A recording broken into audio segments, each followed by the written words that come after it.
আমার এই ছোট্ট ঝুড়ি এতে রাম রাবণ আছে, দেখে যা নিজের চোখে হনুমান কেমন নাচে। ও আমার এই ছোট্ট ঝুড়ি এতে রাম রাবণ আছে, দেখে যা নিজের চোখে হনুমান কেমন নাচে।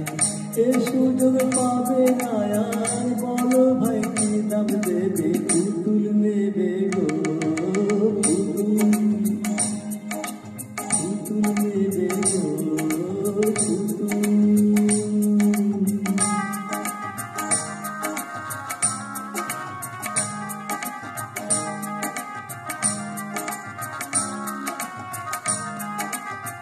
বাংলাদেশের সে এক ছেলে বিবেকানন্দ স্বামী, কাঁপিয়েছিলেন দুনিয়াটাকে।